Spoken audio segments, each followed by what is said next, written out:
Welcome back to the HGC. The action continues here between the Playing Ducks and Team Liquid. Playing Ducks are up 2-1 over their opponents, and we are going to Tomb of the Spider Queen for game number 4. And I have one question for you, Caldor. Who gets Medivh? That is a very good question, actually. I have absolutely no idea. To be honest, right now, everything that I thought about this series has long been thrown out of the window. Yeah, I was expecting a solid showing by the Playing Ducks. I think it's kind of fair to say Team Liquid was expected to win this series pretty decisively, and instead we are in a great best of 5, a series that is becoming one of the best of the weekend. You know, the craziest thing to me is this could have been a 3-0. Yeah. With Game 2, how Game 2 went, this could have been a 3-0. If that Tyrael judgment does not go over the wall, there is a realistic chance on Towers of Doom that Team Liquid loses the fight and from there on loses the game. This could have been a 3-0 victory for the Playing Ducks, and that thought alone is absolutely insane. Well, no dilly-dallying. We are jumping straight into the battleground. Team Liquid says, Chris, your Chromester? We're not feeling it. Banned out. Okay, and the Tacita on the other side. Yeah, Tacita being banned out there too. This is a beautiful series. And again, guys, if you have anybody else that you know that hasn't watched the game on Infernal Shrines, first of all, they were of course doing it wrong and they have lost their passion. I mean, I think that we don't have to mention that. But the second thing is, do your friends a favor and link them the VOD later, because this is a game that is not only awesome to watch and very exciting, but there is so much to learn from that. So much patience on both sides, so much clear decision making outside of the fights as well, how they dominated and kept a clear head and thought about what they were doing. So if you do one thing after this today, link it to friends that haven't watched it live, because that's what is going to be great to learn more. Yeah, there's a lot to learn in terms of watching the fights, just because there were moments where only one person died, but it was a fight that was drawn out for 30 to 45 seconds. That's because everything was being done right. How everybody understood their role in there, and everyone also outside of the fights always analyzed the situation very clearly. The shot calling from both teams was absolutely on point there. It was very impressive. But yeah, focusing on the draft here. So what we see, first of all, is the Lucio. What happened so far when we saw Playing Ducks see Lucio on the other side? They were going for a bit of a snipe comp. And they are waiting for a long time, and they pick their damage dealers. First of all, no Arthurs. They're not going for Malfurion here. It's Gul'dan and Vala right out the gates. And for me, it's a bit odd here, too, because the Playing Ducks, whenever they play Team of the Spider Queen, in their first couple of picks, when their second pick, they always grab a Johanna, because it sets them up to grab the Chromie later. But with Chromie being banned out, they've adjusted their draft here. They've gone for full damage, full wave clear here. They have the Gul'dan and the Vala. Okay, this poses one issue to me, though. It is very likely that we're going to have Chris on the Gul'dan and that we're going to have Sport Billy on the Vala. And what has he played so far? He played Medivh, he played Zeratul, and he played Falstad. All three heroes have a huge impact in team fights. Every time he could set up kills with a Leyline Seal, with a Void Prison, or with a Gust. Or could just simply disengage or isolate someone. Vala doesn't offer that to him. And we saw them crumble on this map against Dignitas. So that's the one thing that I want to have a close look at once we're in the game. Because I'm not going to try and take anything away from the other players. They did fantastic, Chris in particular, with a lot of great horror fights and everything. But it's just very important to note how much of an impact someone like Sport Billy had on those heroes he played so far. Yeah, there's no massive AoE. There is a Rain of Vengeance, but it's a very small line. Maybe if they hit the Lucio, the Ariel, they can get a blow up here, but it's going to come down to Gul'dan to really land out those horror fights. And Chris did do well in last game, so I have faith in him. He maybe have this. Potentially Vala here. Sport Billy can just go off with the mechanics that he has. Now, ban phases. Greymane, Ariel, and Lucio has been chosen. We're thinking tanks. What do we get rid of here if we're playing a Vala and a Gul'dan? It's actually like a really good question, because the problem for the Ducks is also, I mean, they're going to pick their tanks next, so we're still talking probably on an Arthas on their part. They are trying to eliminate the Anub'arak first, but also talking quickly about what they just picked. A few people that might not have tuned into the last few HGC shows that we had might be a bit surprised to see the Lucio and the Oriel here.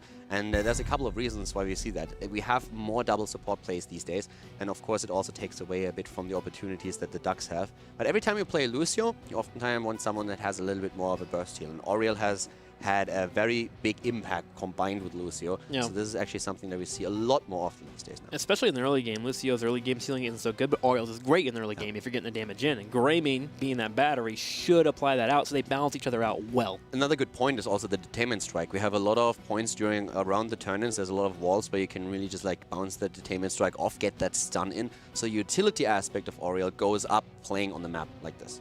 Well, Malfurion's been banned out, so the healer pool starts to dwindle slightly here here for the Playing Ducks. They do have a few options. Karazim is one. Usually you'll go for the Rhaegar, but they don't quite have a warrior here. We're going to see what they're going to get. There's that Johanna that typically we are seeing from them. Crystplosion loves his Johanna, and there is the Rhaegar pickup. So it leaves us with Arthas still being available here, so that's one of the options that exists for Team Liquid if they want to pull that. It's kind of likely that we are... Well, they have actually two choices. They can either play a single frontliner again. They did that in the past. I personally think we are going to see, first of all, I would say Arthas. He's going to be a tank. Maybe Arthas Leoric is something that they are thinking about in this case. That's what I was thinking. If we only get a solo tank Arthas, Leoric is the immediate pickup for the Playing Ducks. One, he's great against Arthas, and two, he gets in that wonderful Entomb for both Lucio, Ariel, and Greymane. They lock any of those down, then Playing Ducks is good to go. So I'm thinking this will be a 4th and 5th pickup for Warriors, and I think if they go for Arthas, they should take away the Leoric. Yeah, and also, like, if they get the Leoric, they have one at the solo lane. They can also, after an Entomb, use the Determined Strike like Team Synergy did to get the extra stun out of it to capitalize on that too. They have a bit of a pressure play against Johanna, and they can try and isolate Gul'dan. But they go for Arthas plus Lunara. All right, so Lunara, of course, comboing quite well with the Oriel. That's definitely going to give it a lot of hope. And they put their eggs again in the solo tank basket, but this time Arthas has way more survivability than an Uburak, especially with that double backline. For me, Playing Ducks, I just feel like it's an immediate pickup here for Leoric. If we're thinking anything outside the box, maybe we've seen the Haka from them in the past, but Ragnaros is still also available. Ragnaros is still available to slow things down. I think the poke eventually will break down the opposing team here, though. Rhaegar has some mana issues in the later stages that could make Lunara start to fall apart if they pull off the fights like they would like to. I don't know, I just feel like Leoric is the way to go here. They played Leoric the last time, too, so this is definitely something that they're thinking about right now. Like, oftentimes when it comes to the last pick, the teams really discuss like several options that they have and try to feel out, okay, what are we most confident in with this particular setup now. And Leoric is definitely on the table at this point. Okay, the final thought being thought out here for the Playing Ducks, and for you to chew at home, the Playing Ducks are the second team. Oh my, what? Okay, let's get rid of that first thought I had. Zagara is going to be the pickup here. Okay, so we have wave clear heaven at this point. They are going massive on the wave clear. They see the double support and they identify that one of the problems that exists on the side of Team Liquid now is that they are lacking in support in area effect damage in wave clear compared to the other team. So we have a Gul'dan, fantastic at clearing lanes. We have the Vala also. Normally, when we see Chris play the hero, it's a full arrow build. With Sport Billy, he showed both, so we could see the arrow build. We could also see him just simply go into more wave clear with the multi-shot.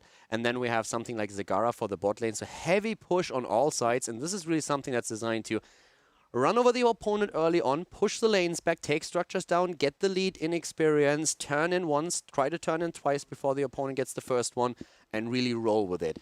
And Liquid sees that draft and they know what's up, and they have to somehow try and shut that down. And it becomes very scary here because I feel like Devouring Maul is going to be the pickup. You get a Devouring Maul, if you hit 2 people, that's an instant follow-up on Horrify and a Vala Rain of Vengeance if we go for the Rain of Vengeance. And that should be a dead target no matter who it hits. They do have setup and they have the early game advantage they can rush for. And if you're looking over to Team Liquid, how do you stop that? You maybe get a couple of ganks in with maybe an Arthas, you get a Howling Blast, get 1 or 2 pickoffs, and you can slow it down. But overall, this could be a difficult game for Team Liquid dealing with that pressure. Let's see how it unfolds. Tomb of the Spider Queen is a battleground that we are going to. The series is in the favor of the Playing Ducks, 2-1. The only time that's happened before, Caldor, has been once in the first 5 weeks against Misfits, our Team Liquid, and they came back and won the series. They know how to win, so it's all about closing it out for the Playing Ducks. Let's see if they can make it happen. Playing Ducks to the left with Chris on Gul'dan as expected. Wolfjo on Rhaegar. Sport Billy going straight for the arrow build on his Vala. None on the Zagara. And Crystplosion on Jojo. Team Liquid on the right, in danger of getting their first loss in the entire HGC. Blumby is going to be playing Arthas, Darkmok on Greymane. Also going to be having our healers here. Hasuabs will be on the Lunara. Healers for Splendor on the Lucio, and then Nurok on the Ariel. I'm excited for this one. And the one thing, of course, the worst case scenario for the Ducks would be if Zagara at that bot lane gets ganked and dies. That's the one thing you have to watch out for. Keep also in mind that one of the problems that Zagara is going to have is creep tumor control, because you have on the other side heroes like the Oriel, like the Arthur. So there's a lot of heroes that you can use to just clean up. Arthas, as he's also known, the janitor of Tomb of the Spider. Crystplosion moving in to help out the 4-star. Zagara has begun the pushing lane. And before we get this game going, it's crazy. just want to shout out to Nande, man. His hero pool in the last 2 series that he's been in has increased dramatically compared to the first 5 weeks. He's been putting in work, and it shows. And I make a bit of a joke about Arthas being the janitor here because he has one of the easiest times to clean up these creep tumors. But have you ever seen that janitor skin concept for Leoric? I think it's fantastic. It's like the best thing I've ever seen. Like, seriously, Blizzard, if you ever put that in, my wallet is ready. Yeah, we in the community have been begging for that skin. Yeah, I will definitely put my chips in as well. I'll buy it first day too. So you got 2 people that'll buy it. Let's get it made. That was the greatest game of Blizz Heroes I've ever seen. Heath to the none. I agree, man. Okay, Blumby is being grabbed here by the Condemned. Explosion going in for some damage. Sports Billy on the side here, and Darkmok will be able to help assist keeping members off of Arts. But the wave clear is going to start taking its toll soon. Yeah, there's already the Iron Skin. I love how Greymane moves. I really love the animations on the hero, and every single time you have a melee player where you know that guy is good on that hero, he looks like a panther. Yeah. He just like jumps around left, right, and it's so insane to just see someone like see someone like, I'm blanking, Darkmok, thank you very much. Like Darkmok on the hero when you just know he is just waiting to explode and just completely rip that backline apart. That is the one hero that the playing Ducks have to be worried about. And yeah, look at it again. He's already at it. Especially with that speed bonus thanks to Splendor. He just goes in, able to claw through the auto attacks. Just love that hero in general. Bottom lane continues to get pushed in. I do like what Team Liquid is doing. They have their Lucio. They're not even mounting up. They are just rotating between bottom and middle lane, looking for those opportunities to get picks. Zagara, remember, she's changed a long time ago. She doesn't get healing on creep anymore. So it's actually very difficult for her to actually get healed up if she's having a poor time in lane. Yeah, and a poor time in lane is what she currently has a little bit already, but she is able to pick together with Vala the mercenary camp up, and that really helps with the dominant.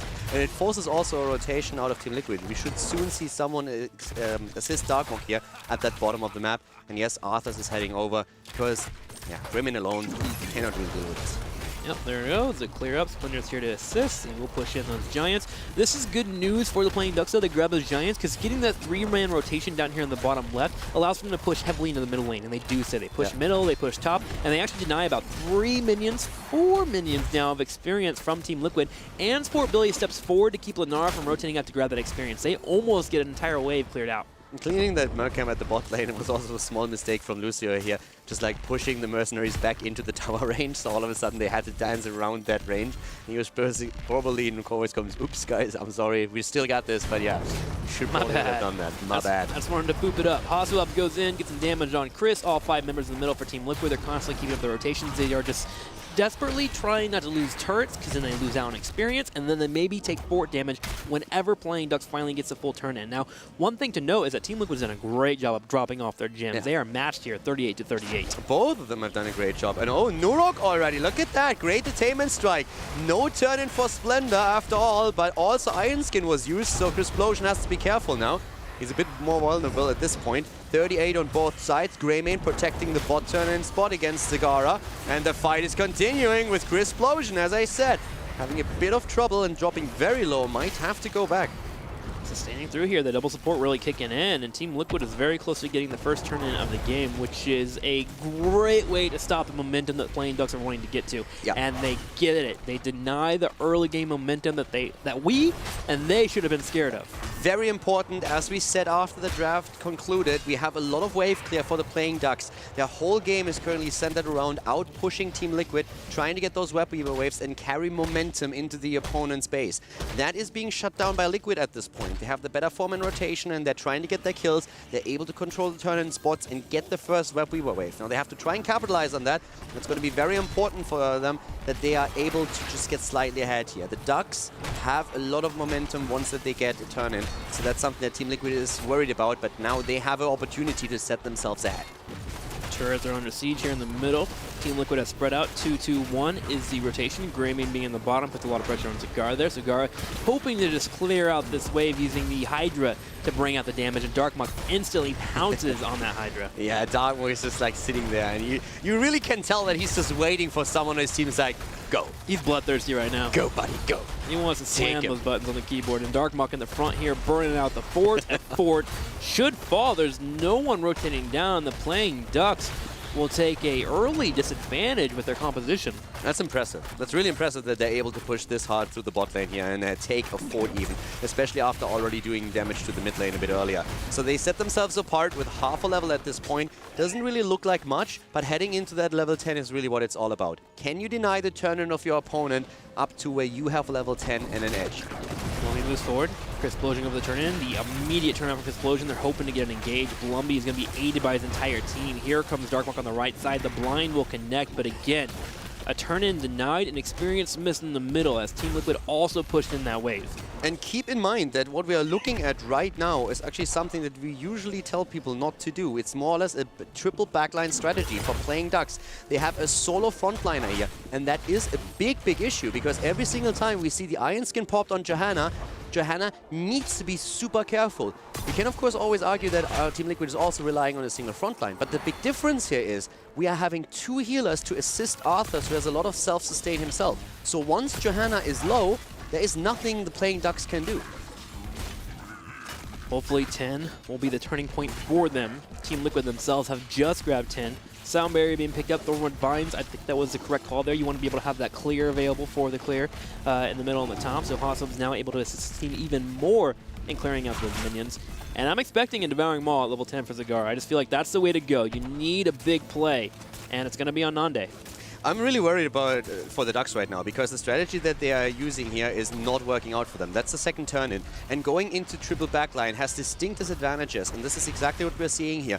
The one thought process that you have is that because you see so much damage and you have so much wave clear, thanks to those 3 damage dealers, since Zagara, or wave clear, since Zagara fills that role very nicely, you try to snowball it. And currently it's Team Liquid who's doing that. So Chris is getting poked down at that front all the time here, and that is an issue for them. It's also one of the reasons why Team Liquid was able to get so much value out of the first turn-in, and they are trying to make that happen again.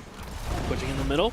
There is also the Web Weaver and Mercamp pushing in the bottom. That's very scary for Team Liquid, so we're going to have the fort in the middle immediately get burned down, and Playing Ducks makes a judgment call. They pull away, and they rotate to the bottom. They have to clear that out. They can't handle keep pressure. For now, sacrificing a fort is worth it. The Giants pushing in.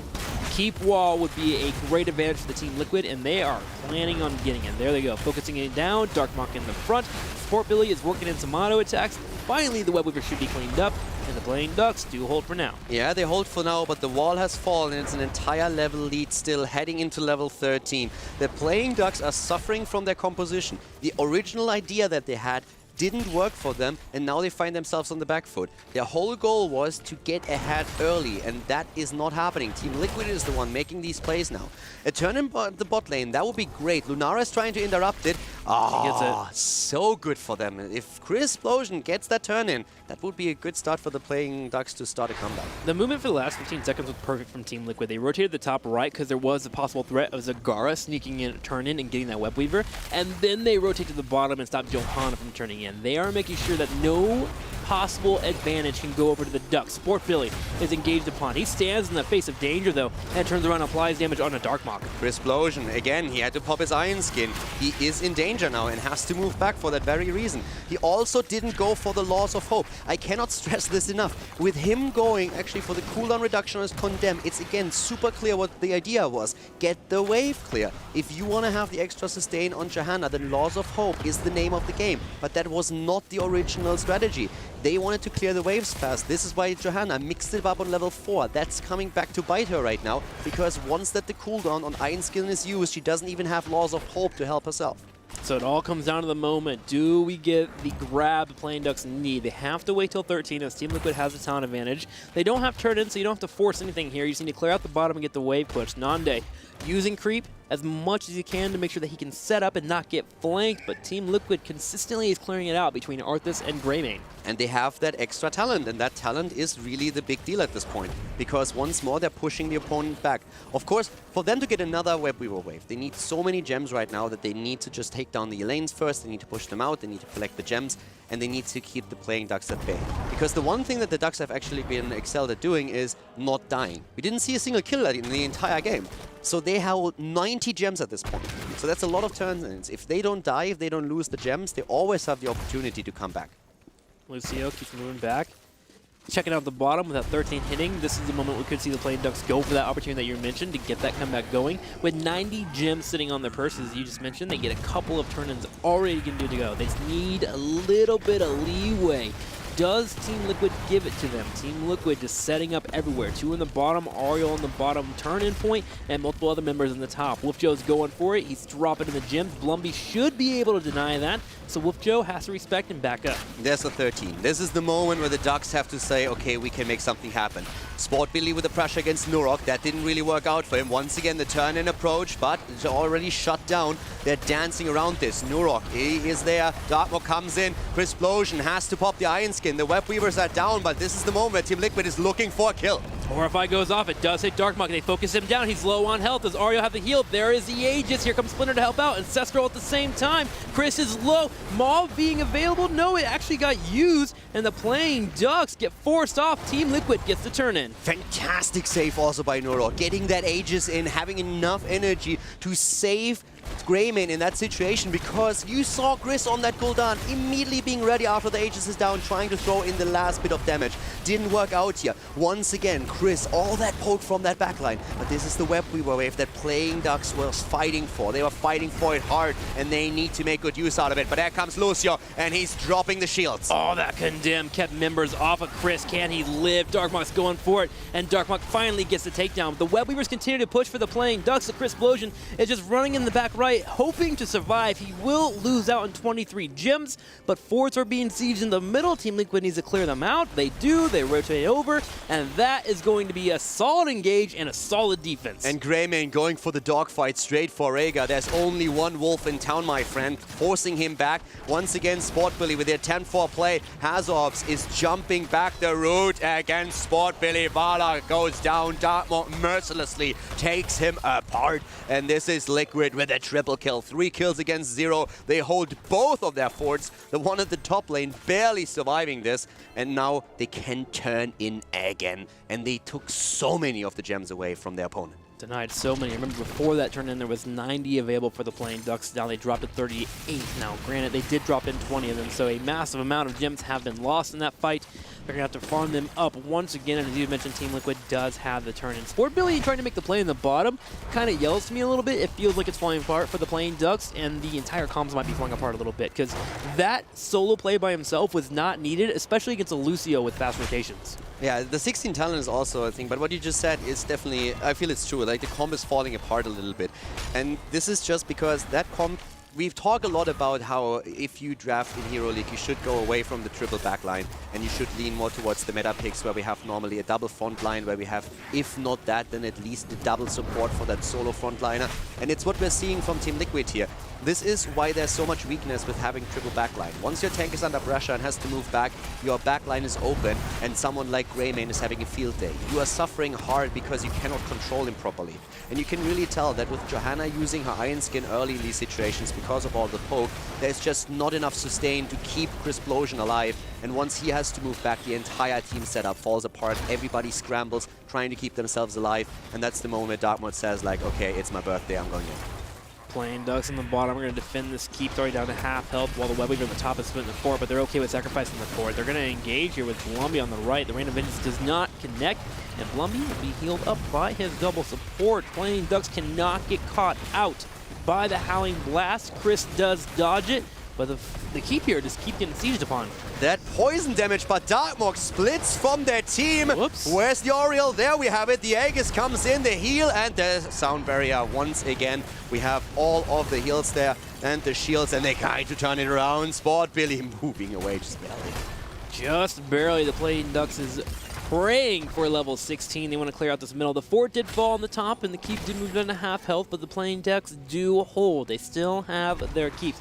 The creep team was revealed that Team Liquid has rotated the top right corner. This does mean that Playing Ducks can go for an engage, so Team Liquid sets up for potentially a bait. They have multiple members sitting on top of the fog here. Splendor leading the charge on the left.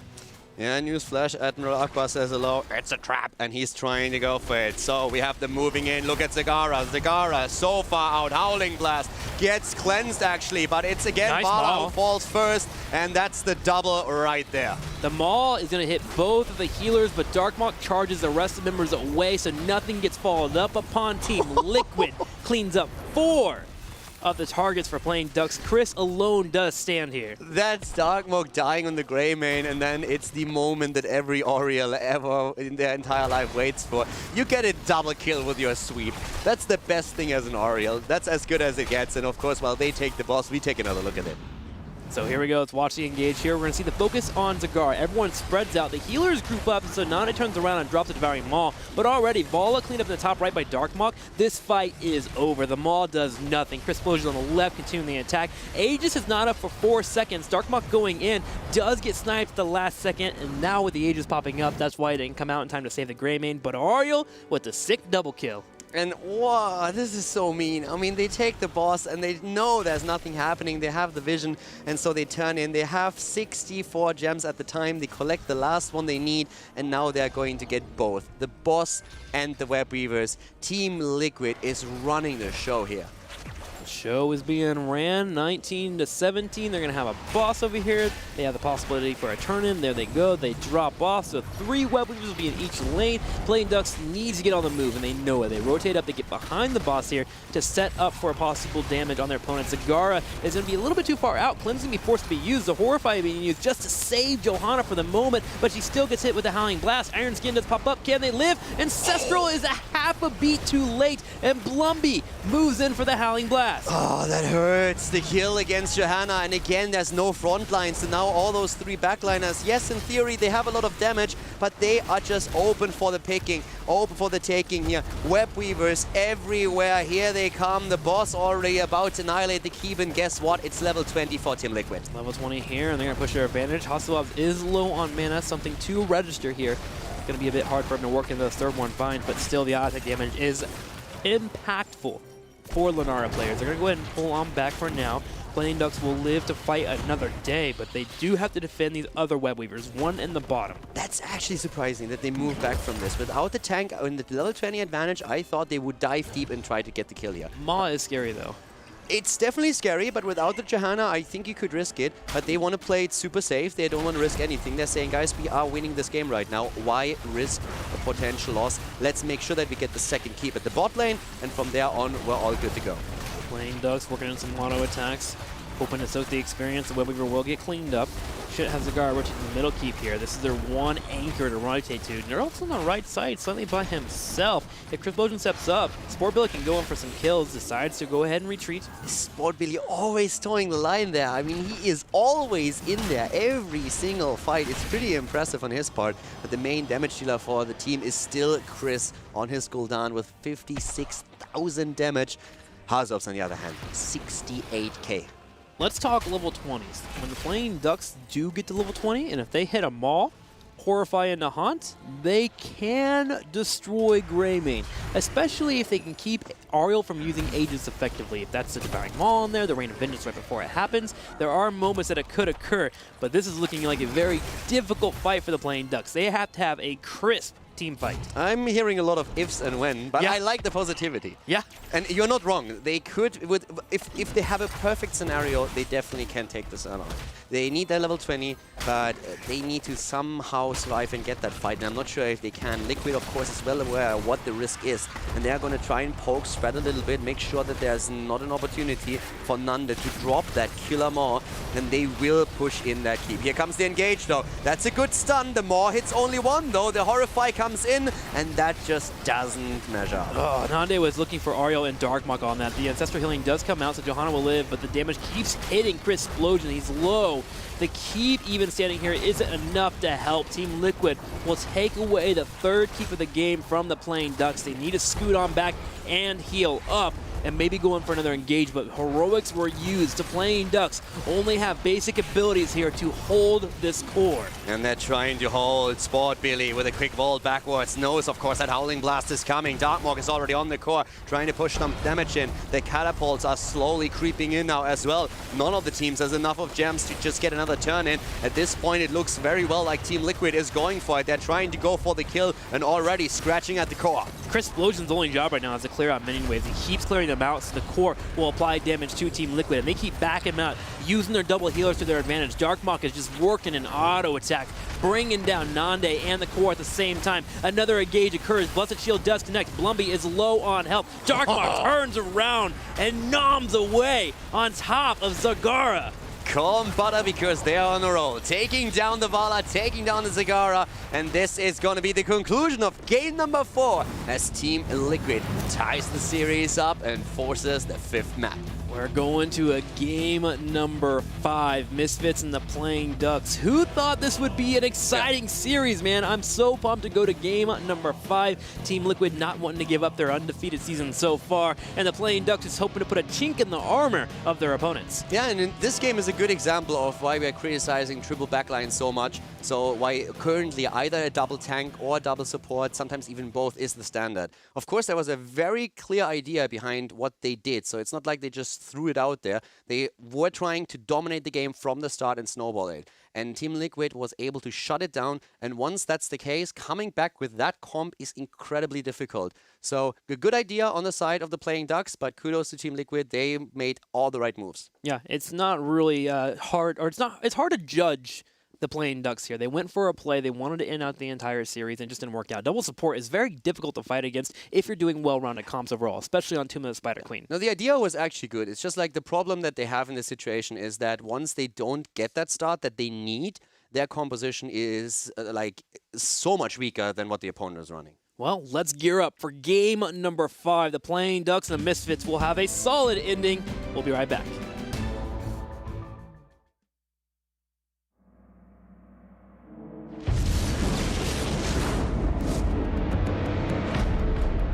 Now we bring them to pain. Deep within the forests of Lordaeron lies the kingdom of Zul'Aman and its zealous guardians, the Forest Trolls. During Azeroth's Second War, the Amani warlord Zul'jin struck an alliance with the Orcish Horde in order to eliminate the Trolls' ancient enemies, the Elves of Quel'Thalas. But their pact would not last. With the Horde's defeat, Zul'jin and his kin returned to the forests. Now, drawn into the Nexus, he still seeks a way to enact his terrible vengeance.